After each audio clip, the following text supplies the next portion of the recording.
Draft season is in full effect. In 2 days, on Thursday, the NFL draft takes place. Round one. I couldn't be more excited. It's one of the best times of the year for NFL fans. But, well, especially if you're the Bears, right? You're going to get maybe your next generational quarterback. But on today's video, we're going to be going through my final mock draft here on the channel. It's going to be a first round mock, a couple trades along the way, three of them to be exact. So be on the lookout because teams get desperate. But I'm not going to waste your time. Let's get into it here. As Caleb Williams, number one to the Chicago Bears, no explanation needed. He's going to be the generational prospect, or he's looked at to be as the generational prospect in this class. He goes number one to the Bears. For the Commanders, it is Jaden Daniels. That's what all the rumors say at the moment. And again, Jaden Daniels just fits the he just fits the Cliff Kingsbury quarterback mold. Whether that was Kyler Murray before or Caleb Williams for a stretch of time, he likes the more mobile and agile quarterbacks. And of course, he's more so than just a mobile quarterback. He's the reigning Heisman, right? He played SEC football, and on the field, there's just this poise to him that is just that can't go unnoticed. So Jaden Daniels, not that he's not worth the number two pick, I would go with Drake May. But Jaden Daniels still a very talented quarterback, and he could be what they thought RG3 was going to be before all the injuries happened. At number three, the Patriots are on the clock. I think if it's between Jaden Daniels and Marvin Harrison, I've said it on this channel. I think the Patriots might go get Marvin Harrison or trade back if it's between Jaden Daniels and the field. But at number three, they get Drake May. It seems like all the rumors are true. They love Drake May. And if he falls here to number three, New England gets their next guy. At number four, the Arizona Cardinals, they're in an interesting spot because they have a lot of holes to fill, right? And they do have four picks in the top two rounds of this draft. So it's a popular trade down spot for a reason. They, again, have a lot of holes to fill. They can trade down and gain even more picks in the first two rounds. For example, they can trade for two more first round picks from the Minnesota Vikings, and of course, add some depth, or I guess get an extra first round pick along the way. However, I think they're in a position, again, they have four picks in the top two rounds. I think they cannot sit here and pass up on a guy like Marvin Harrison Jr. for the risk that one of these top three receivers would be there at 11, because I don't think they will be. So I think the Cardinals are going to go Marvin Harrison here. They're going to stick and pick, and of course, no big trades here in the top four. But as you guys all expect, and again, all the rumors are true. Well, I guess they seem to be. The LA Chargers and the Minnesota Vikings are most likely going to make a deal on draft night. It's interesting because, of course, the college coach of J.J. McCarthy, he decides right now where J.J. McCarthy is going to play football. If he wants, the rumors are crazy. Maybe he trades Justin Herbert to the Minnesota Vikings and drafts J.J. McCarthy to be his quarterback now at the NFL level. Or he can trade him to the Minnesota Vikings and he'll go play under Kevin O'Connell. So Jim Harbaugh has J.J. McCarthy's future practically in his hands right now as far as where he's going to play football in 2024. But Minnesota trades up. They need a quarterback, and they get a guy that is a winner. I think at number five, it's a bit too rich for me to draft J.J. McCarthy in the top five. But again, that is the price of the quarterback here in today's age, and four of them go in the top five here of my final mock draft here of 2024. For the Giants, they need a weapon. As much as I love Wan'Dale Robinson and the flashes we've seen from Jalen Hyatt, they're not number one wide receivers. They need a go-to guy, and that is Malik Nabers, especially with the quarterbacks that are already off the board. For the Titans at 7, I've seen a lot of people saying that they should trade down here, maybe with the New York Jets or even the Chargers trade back up. I don't love that for them, right? You're in a position where you may have your franchise guy in Will Levis. Of course, you had a great offseason, bringing in guys like Chidobe Awuzie, guys like L'Jarius Sneed, Calvin Ridley, right? You brought in a lot of solid pieces to surround Will Levis here in 2024. To me, I think you go out there, you grab Joe Alt, because in the worst case scenario, if Will Levis is not your guy after 2024, you'll be in a position to draft a Shedeur Sanders, a Carson Beck, or whoever the top quarterback is in next year's class. So getting your blindside franchise left tackle for the next 10 or so years is a huge move for the Tennessee Titans. You cannot pass up on Joe Alt. The Atlanta Falcons, rather, right?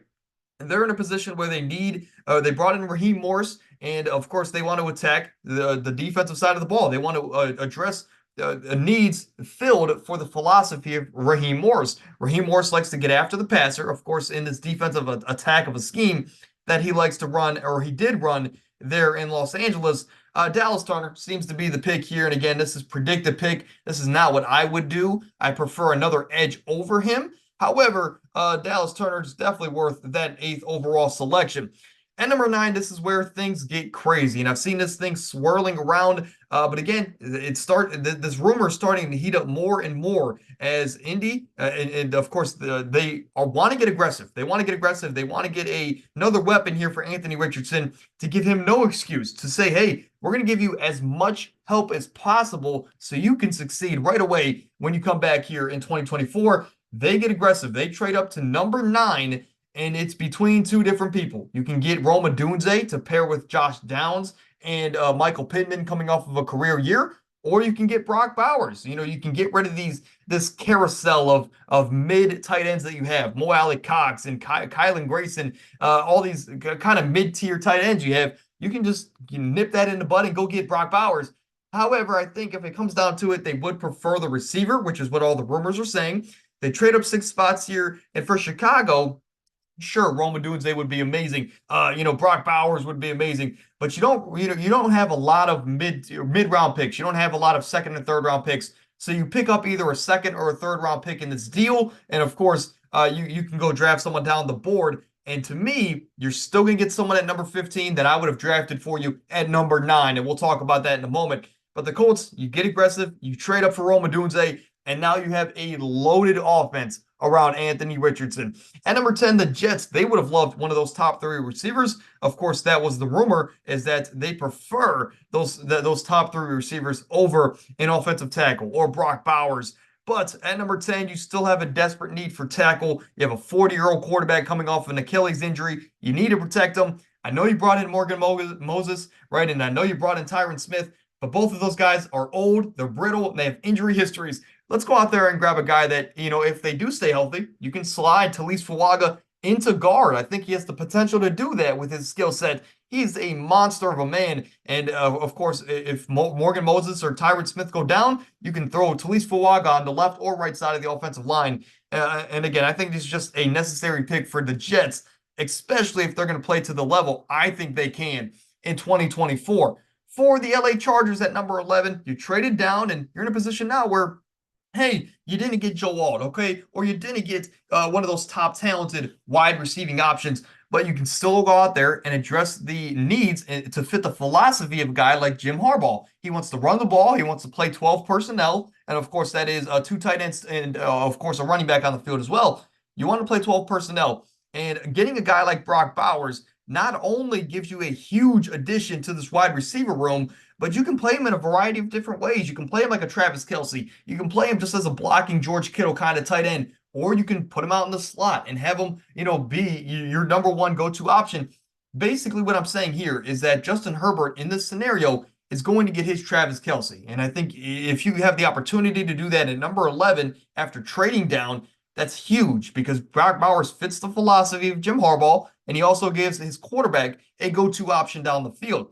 At number 12, the Denver Broncos, you would have loved Brock Bowers, kind of use him in a similar way that Sean Payton used Michael Thomas, but he's off the board. It's a little bit too early for a quarterback, in my opinion. So, instead of getting, overly aggressive and just going out there and grabbing your quarterback, let's trade down. Let's trade down with a team that I think can be a sneaky trade-up team, a team that doesn't necessarily need to trade up, but why not? This is a loaded roster in Philadelphia. They can trade up here, get aggressive, and of course, last year, one of their biggest downfalls to their second half meltdown was their secondary. And you can go out there, and whether if it's Terrion Arnold or Quinyon Mitchell or even a Nate Wiggins, go out there and let's draft, your favorite cornerback in the class. To me, it's Quinyon Mitchell. So I have Quinyon Mitchell going here to the Philadelphia Eagles.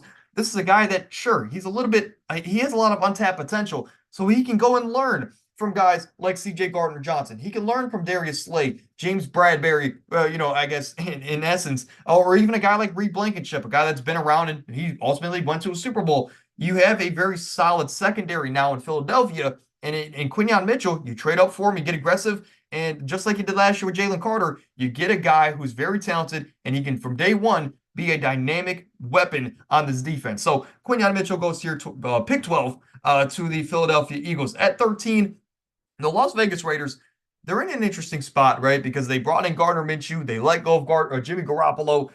So right now, do you really believe Aiden O'Connell or Gardner Minshew can be their quarterback going forward? I don't know. And, you know, if you do believe Aiden O'Connell can be their guy for the next 10 or so years, then of course quarterback is not in play here. But I don't believe those guys are more so anything other than bridge quarterbacks. So let's get aggressive here. You have Antonio Pierce being the guy for them. He's setting a different culture here in Las Vegas, right? He's resetting the culture, and getting a quarterback is just a great step going in the right direction in a division where you have nothing but great quarterbacks in Patrick Mahomes, in Justin Herbert, and of course, whoever the Broncos decide to draft here down the board. You're going to have, it's a very talented division, and you need your quarterback to take you over the top. So whether if it's Gardner Minshew, Aiden O'Connell, or Michael Penix from day one, of course, Michael Penix, I think, could be the guy that wins the job and be their guy from day one. And of course, he's just so accurate. And of course, he has the arm talent to finally give Davante Adams a competent quarterback so he can get back to being arguably the best receiver in the game of football. I just think Michael Penix checks too many boxes for Antonio Pierce and the Raiders. So I love the pick here at 13, getting a little aggressive. But again, that is the price of the quarterback here in 2024. At number 14, the New Orleans Saints. They're basic. Of course, Ryan Ramczyk, the last couple of years, he's dealt with a lot of injuries, of course, and he's getting older. So they need to adjust this offensive line. Why not? Let's go out there and grab the guy with maybe the most potential in Olu Fashanu out of Penn State. Of course, a guy that had great tape 2 years ago. This past year, maybe took a dip in production a little bit, but I still love the potential of Olu Fashanu. And there's no better team in the NFL better at developing offensive line talent than the New Orleans Saints. Maybe Dallas, you can argue, but New Orleans Saints is definitely, if they're not number one, they're number two. And Olu Fashanu, I think, can be the franchise left or right tackle for this team for the next 10 or so years, right? I like to throw that out there a lot. But the point remains, I think he's going to have a long career here in the NFL. At 15, you're the Bears. You got Caleb Williams at number 1, and you traded down from number 9. And to me, it's for the reason that you have an offense now with Caleb Williams, DeAndre Swift, an underrated offensive line. Of course, you have the receiving options like Keenan Allen, DJ Moore, Cole Kmet, who came on second half of last season. You're in a position now where you have the offense, right? And you have your quarterback. Let's address this defensive side of the ball. You have a secondary that you brought in. Of course, you re-signed Jalen Johnson. You brought in Kevin Byard. Tyreek Stevenson had a breakout second half of the year. You like your secondary. You like your linebackers. Let's go out there and get someone that can put even more pressure on these NFC North quarterbacks in Latu. I think putting him on the other side of Montez Sweat, a guy who transformed your defense when you traded for him last season. Of course, he led your team in sacks, even though he only played a portion of the games that the rest of your edge rushers did. Montez Sweat is special. And if you get a guy like Latu, to me, the best edge rusher in the class at 15, it's just going to set this defense up to be scary. It's going to remind me of those Brian Urlacher, Julius Peppers days. But of course, Latu, and Caleb Williams, if you're the Bears, you're looking at it like, hey, we got the best edge rusher and the best quarterback and player in the class. You're pretty happy with this first round, and you picked up a second-round pick along the way. I think you're pretty happy for the Chicago Bears. At number 16 for the Seattle Seahawks, of course, they have a lot of different options they could go with. I've had Troy Fautanu going here every single time for the simple fact that teams like to play into the storylines. He can stay close to home where he played his college ball. And of course, Seattle desperately needs some help up front on their offensive line. However, I'm going to go with the guy in Byron Murphy. Mike McDonald came in, of course, from Baltimore, and he was a defensive coach, right? And of course, his philosophy is really building that run wall. And when you face teams like San Francisco, right? When you face teams like the Rams, teams that are going to run the ball a lot here, especially in the divisional games, you need to build that run wall. And I know Seattle brought back Leonard Williams, but I think getting a guy like Byron Murphy can, be the spell for a guy like Leonard Williams. He can be just another great addition on this defensive line, and he can kind of mold him into your next Justin Madubuike, which, of course, he had a breakout season in McDonald's scheme there in Baltimore. I think Byron Murphy can just be a great addition from day one. And of course, at the very worst, he's a rotational defensive lineman from day one, again, keeping some of those older guys fresh throughout their entirety of the game. I love Byron Murphy there, number 16 to the Seattle Seahawks.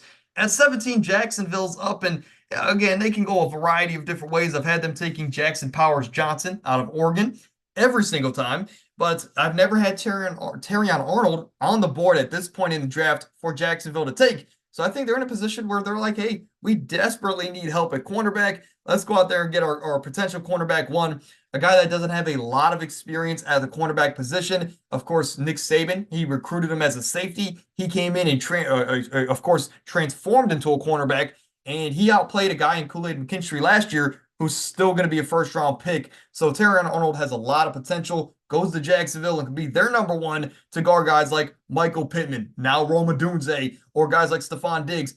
It's a talented receiving division over there in the AFC South, and Terrion Arnold fills a big need for Jacksonville.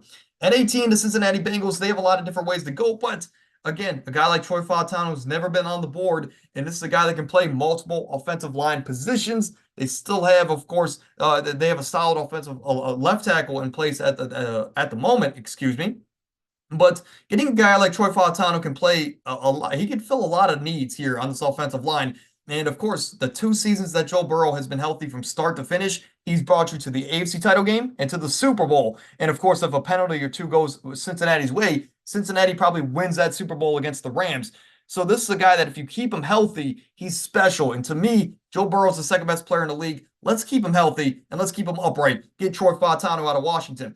At 19, the Rams are up. They lost Aaron Donald, but I think quickly they can look at the draft board and say, Jared Verse should not be here at number 19. And I agree, but that's just kind of with how the draft board has fell, especially with the quarterback position. Jared Verse falls into the laps of the LA Rams here, a true game disruptor off the edge. And of course, he's not going to be Aaron Donald, right? But he can definitely fill a big need and of course, keep this defensive line, dominant, which is like they have been with Aaron Donald for so many years. For the Pittsburgh Steelers at 20, Brian Thomas is such an interesting option here, but this team desperately needs offensive line help. And of course, Justin Fields, if he is the quarterback, he ran for his life for years in Chicago. Let's not keep that trend going here in Pittsburgh. And for Russ, when Russ has a good offensive line, well, he's made a career out of not having a good offensive line. So let's give him a good offensive line. And last year in Denver, when he had one, he played good football. They just didn't win as much as they should have. But regardless, I think whoever the quarterback is,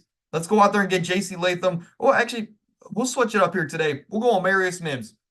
I went with J.C. Latham every time for the Steelers, but let's switch it up today. Let's go on Marius Mims. But if you want to go J.C. Latham, of course, I'm not going to fight you too hard. At pick 21, the Miami Dolphins, I've gone Byron Murphy or Jerzon Newton every single time here.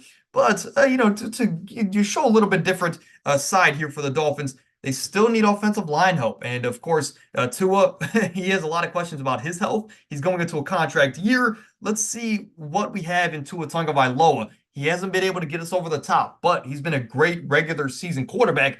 Let's give Tua a better offensive line. He has the receiving options. He has the defense. He has the head coach. Let's give him no excuses going into this year as far as why he can't take us over the top and be a dominant football team like we have the potential to be. And of course, with this team overall from top to bottom, Miami has such a talented roster, but they're not sold on Tua Tagovailoa. He's going into a contract year. It's a prove-it year, Tua. It's time to step up. At pick 22, the Denver Broncos are up, and they traded down with the Eagles. And now they're in a position where do we want to wait till pick 53, which they picked up a second-round pick in that trade with Philly? Do we want to wait till pick 53 to hopefully get Bo Nix, right? If you don't get Bo Nix, you're going to have to take a shot on a guy like Michael Pratt, Jordan Travis, or a guy like Spencer Rattler and hope they can turn into something. To me, I don't buy the hype behind Zach Wilson not being the reason why they don't draft a quarterback here in 2024. I think Bo Nix is a perfect quarterback in the scheme of Sean Payton, a guy that gets the ball out on time and he's accurate, makes the right throws, and he's a mature quarterback. You get a guy like Bo Nix, which he's been around. He's maybe the most experienced quarterback in his class. And he goes into a scheme where whether if you want to play, Jarrett Stidham from day one, or if Bo Nix wins the job, I think this is the guy that can play similar to how Drew Brees played in the Sean Payton scheme, where again, gets the ball out on time, and he's just going to fit the scheme better than a guy like Russell Wilson did, where Russell Wilson had the potential to make these bigger plays. Sean Payton doesn't want that. Sean Payton wants you to get the ball out on time and just take what the defense gives you, play to the scheme. And I think Bo Nix fits that to a bill. And again, 5 quarterbacks now, or 6 quarterbacks go in the first round. Absolutely insane how the NFL's come around. But there's a lot of teams that need quarterback. And Denver, you trade down, you get your quarterback, and you get a second round pick. I think you come away pretty happy in this first round. For the Chargers at 23, you got Brock Bowers at 23 or at 11. You're at 23 now. And Brian Thomas Jr., do you want to just keep adding to this talented offensive these options, right? Rebuild these weapons for Justin Herbert? Well, I don't know. It doesn't ever fit into the scheme, and it doesn't ever fit into the philosophy and the history of Jim Harbaugh. He's never been a guy to chase wide receivers. He's inherited some wide receivers when he took over the job in San Fran, but he's never went out of his way to grab wide receivers, to trade for them, to draft them. So we're going to stay away from that now. Maybe in the second round, they can grab an Xavier Worthy or some other field stretcher down the board, but they need an offensive line help. And right now, they get Brock Bowers and J.C. Latham, 2 guys that fit what Jim Harbaugh wants to do on the field, and they're going to have a lot of success. And I can almost guarantee you that Blake Corum was going to be a Los Angeles Charger in 2024. So if you get Brock Bowers and J.C. Latham up front to help Blake Corum, it's going to be an easier job for Blake Corum here in 2024. At pick 24, the Dallas Cowboys are up. And look, I didn't know this until a couple weeks ago, but Keon Coleman is the cousin of CeeDee Lamb. So we know Dallas last year, they drafted Deuce Vaughn because of the connection with the coaching staff. Not that Deuce Vaughn is not a talented player, but again, that definitely played a part. Do they go out of their way this year, reach on Keon Coleman at 24, and of course, pair up the cousins in CeeDee Lamb and Keon Coleman? It's definitely a possibility. However, if I'm going to predict what the Cowboys should do, I'm going to say that they take a better prospect in Brian Thomas Jr., a guy that has #1 potential. And they get a guy next to CeeDee Lamb now, where of course CeeDee's going into a contract year. Dak Prescott is going to a contract year. Let's say all hell breaks loose and this team just falls apart after this season. Dak Prescott is gone. CeeDee Lamb is gone. You still have Brian Thomas Jr., which can learn from the likes of CeeDee Lamb for a year. And I think Brian Thomas Jr. has the potential to be a #1 in the NFL. So again, if everything possible goes wrong in Dallas, you still have Brian Thomas Jr. to be a solid offensive piece for whoever is this new, era of Dallas Cowboy football. However, I think this team does stick together. I think Dak and CeeDee and Brian Thomas can be a dynamic trio for years to come in this NFC East. And of course, they're going to need as much firepower as they can get with these teams here in the NFC East. For the Green Bay Packers at 25, they need offensive line help desperately, but they don't get their tackles, right? They don't get one of those top 5, top 6 tackles on the board. So let's go out there and get a guy that did play left tackle in college, and I think he will probably slide into guard here at the NFL, but he played left tackle at Duke and Graham Barton, and the Green Bay Packers lost their offensive tackle in David Bakhtiari, their left tackle. Of course, they let go of him this offseason. So Green Bay had the most offensive line combinations in the NFL last season. Let's address that need, and let's keep Jordan Love upright. Let's make his job easier going into 2024. Of course, if we want to see any resemblance of what he could be last year, if we can get that this year, this Packers team is going to be special. So let's draft Graham Barton, and let's keep Jordan Love upright. Of course, it's getting late in the day, and I've already recorded, so I'm stumbling over my words, but Green Bay gets the much-needed offensive lineup. At 26 here for the Tampa Bay Buccaneers, I like Chop Robinson. I've had them getting Chop Robinson every single time in these mock drafts because they lost Shaq Barrett, right? You need another guy in that edge. I also like Kool-Aid McKinstry here. I think he fits Todd Bowles' defense and their kind of branded football more so than the other cornerbacks on the board. So I wouldn't mind a Kool-Aid McKinstry here. But I think Chop Robinson just, being an edge in this division with some of the talented quarterbacks in the NFC South, I just think it's a huge addition for Tampa Bay. And again, putting pressure on the quarterback is always going to make the back end of the defenses, their lives a lot easier. So Chop Robinson, and again, I think if you don't know anything about Chop Robinson, watch the Michigan and Penn State game, right? In that game, Michigan ran the ball almost every single play. Why? It's not because they didn't trust J.J. McCarthy. It's because Chop Robinson in that first quarter was unblockable. He was getting after J.J. every single play to the point where they said, okay, we're not going to even pass the ball anymore. We're just going to run the ball 45 times. And that's exactly what Michigan did out of fear of Chop Robinson. So again, Chop Robinson goes here to the Tampa Bay Bucks. Not saying he's going to have that big of an impact at the NFL, but if he does, we have an all-time great on our hands.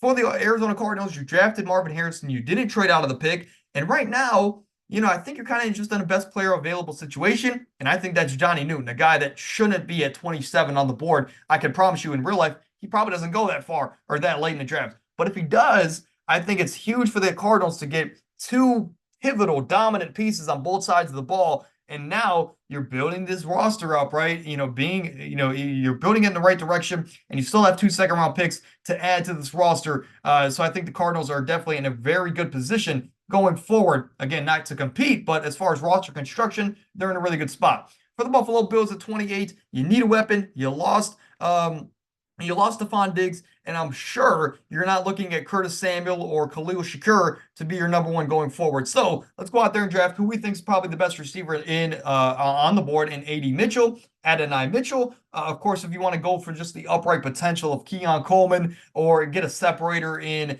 Ladd McConkey, whatever route you want to go, Troy Franklin, Xavier Worthy, all are viable picks here, 28. But to me, I think A.D. Mitchell is personally, I have Ladd McConkey as my best receiver on the board, but A.D. Mitchell's not too far behind, and Buffalo seems to like A.D. Mitchell more so than the rest of the receivers. So again, I'm playing into the rumors, playing into the reports that the Bills love A.D. Mitchell. He goes here at 28 to the Bills. At 29, of course, the Detroit Lions, they have an interesting spot coming up. They could go edge rusher. I like Darius Robinson to the Detroit Lions at this point. However, I think getting a cornerback after losing C.J. Gardner-Johnson would be huge for this defense. Now, they could go Cooper DeJean. They could play him in a variety of different spots. I like that, but I like Kool-Aid McKinstry. Fits the I guess, brand of football that, the bite your kneecap style of football that Dan Campbell likes to run. But I just think getting a boundary number one corner, a guy that can play these number one wide receivers in the league and keep up with them more so probably than Cooper DeJean, I think would be a huge addition to this defense. Again, you're in a division now with the loaded Bears offense. Of course, the Packers have a lot of talented receivers. And of course, Minnesota has Justin Jefferson and Jordan Addison. This is a talented receiver division. You need your boundary cornerback one. Kool-Aid McKinstry hopefully can be that for you. And of course, the injury reports, but he should be ready by training camp is what they're saying.